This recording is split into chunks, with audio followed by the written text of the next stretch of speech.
제가 첫 번째 시험 결과를 2주 뒤에 받아보는데 앞자리가 4로 시작하는 거예요. 저는 굉장히 충격이었어요. 왜냐면 저는 영어를 정말 잘한다고 생각을 했고, 그리고 제가 원하는 점수는 600점에 가까운 점수고, 그리고 내가 시험이 어렵지 않다고 생각을 했기 때문에 이 400점 중반대의 점수는 굉장히 충격적인 점수가 맞았습니다. 안녕하세요. 저는 미국에서 생물학으로 학사 졸업을 하고 현재 취준원 진학을 위해서 탭스를 공부하고 있는 수험생, 많이 늦은 수험생 박상진이라고 합니다. 저는 생물학이 정말 위대한 학문이라고 생각을 해요. 생물학은 굉장히 많은 것들의 발판이 되는 그런 학문이고요. 그리고 살아있는 것들에 대한 설명과 해답을 주면서 세상을 바꿀 수 있는 그런 몇 안 되는 학문 중에 하나라고 생각을 합니다. 그래서 어릴 적부터 생물학을 아주 좋아했었고, 또 대학에서도 생물학을 전공을 하게 된 것 같아요.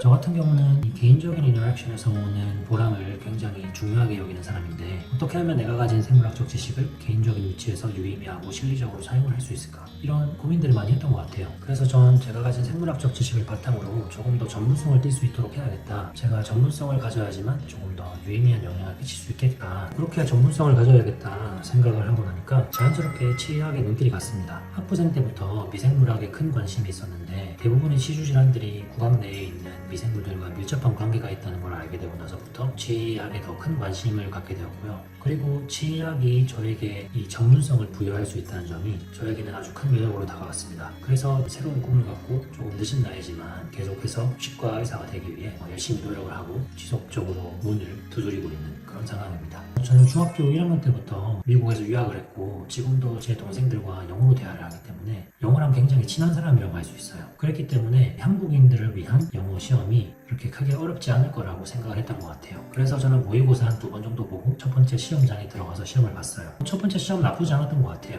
독해에서 시간이 조금 부족하긴 했지만 제가 조금 더 시험에 익숙해지고 조금 더 풀다 보면 충분히 제가 극복할 수 있는 문제라고 생각을 했고, 저는 긍정적인 마인드로 이 첫 번째 시험의 결과를 기다리고 있었습니다. 근데 이제 제가 첫 번째 시험 결과를 2주 뒤에 받아보는데 앞자리가 4로 시작하는 거예요. 저는 굉장히 충격이었어요. 왜냐하면 저는 영어를 정말 잘한다고 생각을 했고, 그리고 제가 원하는 점수는 600점에 가까운 점수고, 그리고 내가 시험이 어렵지 않다고 생각했기 때문에 이 400점 중반대의 점수는 조금 저에게 굉장히 충격적인 점수가 맞았습니다. 그래서 제가 쉽다고 생각했던 문제, 제가 다 맞췄다고 생각하는 문제를 굉장히 많이 틀렸기 때문에 받을 수 있는 점수였기 때문에 독학보다 인강이나 이렇게 수업을 들어서 한번 이 시험을 간파해봐야겠다 이렇게 생각을 했어요. 그렇게 인터넷에서 탭스 강의들을 알아보게 되었고, 어쩌다가 컨설탭스에서 하는 그런 OT 영상을 보게 되었는데, 이 초고득점자들을 위한 550점 이상의 점수를 받기 위한 커리큘럼 이런 것들이 있는 거를 보고 여기서 한번 해봐야겠다 하고 속냄샘 치고 수업을 들었던 것 같아요. 제가 컨설탭스를 수강하면서 제일 크게 달라진 건 2가지가 있어요. 일단 첫 번째는 접점이에요. 저는 처음에 문제 풀 때는 아무 생각 없이 그냥 읽고 맞는 답을 찾아야겠다 이렇게 생각을 했는데, 접점을 찾는 법을 배우고 그것에 대해서 생각을 하다 보니까 답에 대한 정확도가 훨씬 더 많이 올라간 것 같아요.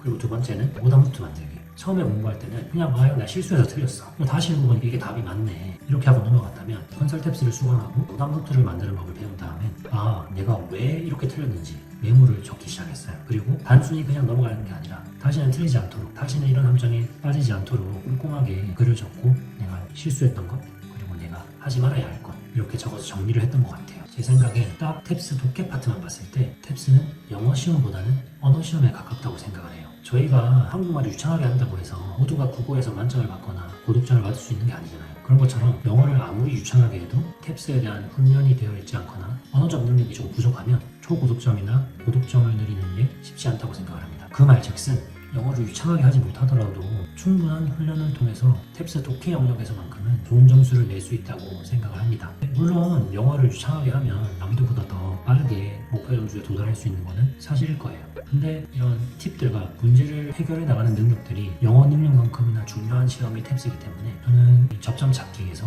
굉장히 큰 덕을 봤다고 생각을 합니다. 물론 다 읽을 줄은 아는데 항상 저는 함정에 빠졌거든요. 문제식. 제가 정말 이게 맞다고 생각하고 찍고 넘어간 게 틀린 답이었어요. 이제 이런 것들이 시간을 두고 천천히 문제를 읽게 되면 다 보이는데, 빠르게 긴박한 상황에서는 그런 실수들이나 그런 함정들이 잘 보이지 않는단 말이에요. 근데 이제 제가 접점 찾기를 몸에 배이게 하고, 그리고 탭스 사고방식을 장착을 하고 나니까 그런 부분들이 굉장히 해소가 크게 되었어요. 정해 파트 같은 경우에는 독해랑은 다르게 영어 실력에 따라서 점수가 정말 많이 갈릴 수 있는 그런 파트인 것 같아요. 저 같은 경우는 해외에서 생활을 오랫동안 했기 때문에 사실 듣고 말하고 하는 거는 편안하게 해서 컨설탭스에서 제시한 그런 학습 방향을 따라가지는 않았어요. 근데 이제 컨설탭스 문제를 풀면서 굉장히 많은 도움을 받긴 했습니다. 뭐 예를 들면 컨설턴트 책 같은 경우는 청해 파트 뒤에 보면 청해에서 나올 법한 만한 그런 단어들, 그런 것들이 정리가 되어 있거든요. 그런 단어들과 어체 같은 경우도 사실 미국에서 생활을 한다고 해서 모든 수거들을 다 아는 게 아니잖아요. 그래서 가끔씩 청해에서 모르는 수거 하나 나오면 틀리는 경우가 있어요. 그 뜻이 뭔지 몰랐을 때 틀리는 경우가 많기 때문에 뭐 그런 점들은 좀 철저하게 제가 공부를 하고 넘어갔고요. 그리고 제가 청해에서 정말 중요하게 생각하는 게 주어와 대상을 확실하게 명확하게 이렇게 구분을 해서 마킹을 해놓는 게 정말 중요한 것 같아요. 왜냐면 가끔씩 이름이 비슷하거나 행하는 대상과 행해지는 대상의 이름이 비슷할 때가 있거든요. 그럴 때 조금 헷갈릴 수도 있는데 그걸 확실하게 알 수 있도록 나만의 표기법으로 확실하게 이렇게 표기를 해두는 게 정말 중요하다고 생각을 합니다. 그리고 청해 같은 경우도 영어랑 친해지는 게 정말 중요하기 때문에 영어에 노출이 많이 되는 게 정말 중요할 거예요. 그리고 영어에 노출도 많이 되고 많이 하고 그리고 영어를 듣고 그리고 그걸 쓰고 이렇게 생각을 하고 하는 그런 훈련을 거치셔야지 좋은 점수를 받을 수 있지 않을까 생각을 합니다.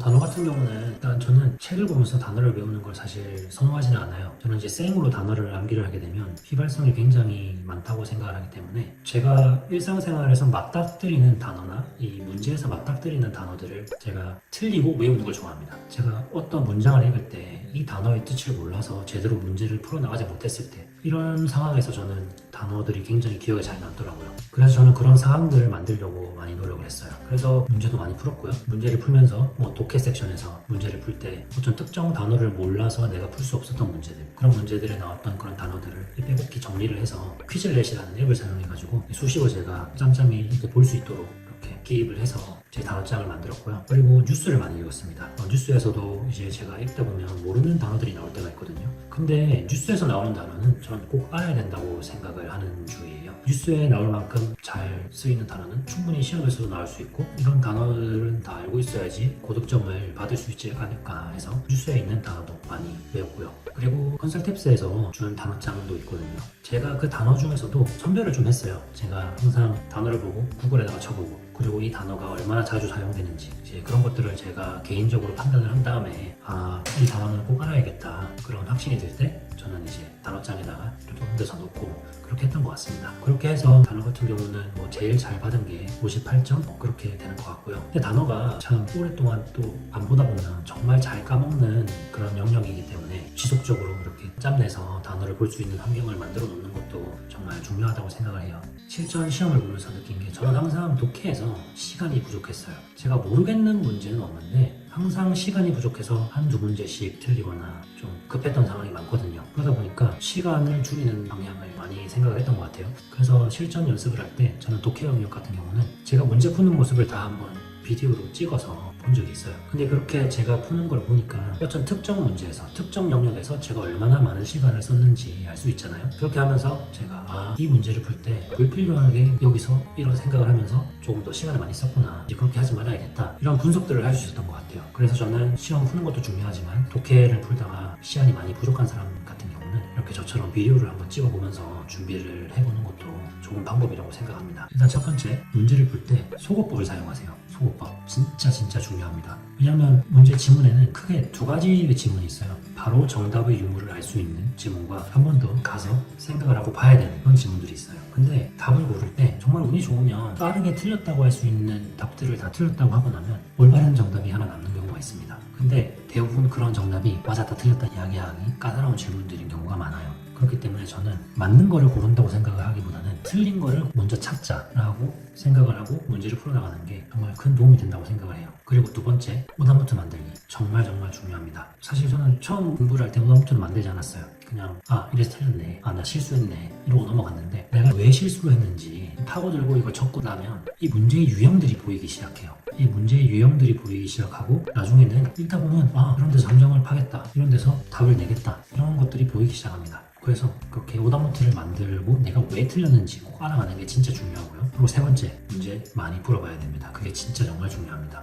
물론 오답노트가 더 중요한 게 맞아요. 문제만 많이 푼다고 되는 게 아니거든요. 근데 오답노트도 잘 만들고 문제도 많이 풀어야 돼요. 왜냐하면 정말 문제를 많이 풀어야만 이 여러 가지 유형들에 대해서 노출이 되고 내가 더 익숙해지고 그리고 더 빠르게 풀어나갈 수 있고 내가 가진 도구들을 이렇게 사용할 수 있는 기회잖아요. 그래서 그런 내가 가진 도구들을 계속 사용하면서 더 연마하고 내가 더 이렇게 빠르게 문제를 풀어나갈 수 있으려면 여러 가지 문제를 많이 접해봐야 됩니다. 그래서 저는 이 세 가지가 정말 중요하다고 생각을 해요. 저는 573점이라는 점수로 탭스를 이제 마무리를 했었어요. 좀 재수없게 들릴 수도 있겠지만 전 그 당시에 좀 많이 아쉬웠습니다. 왜냐하면 저는 그 회차 때 독해랑 듣기랑 다 맞은 줄 알았거든요. 근데 성적표를 받고 나니까 한 문제 틀렸어서 좀 많이 아쉽긴 했는데 더 이상 탭스를 공부 안 해도 된다, 그리고 시험도 안 봐도 된다 라는 그런 생각에 조금 많이 후련하고 기분은 좋았던 것 같아요. 제가 처음에 인터뷰 제의를 받았을 때는 인터뷰에 응하지 않았어요. 왜냐하면 저는 그때 수험생 이제 막 시작할 때였고 좀 마음의 심적인 여유가 없었기 때문에 좀 굉장히 많이 방해가 될 거라고 생각을 했었습니다. 근데 뭐 지금은 좀 심적인 여유도 많이 생기고, 그리고 무엇보다 영어 점수가 예전만큼 나오지가 않아서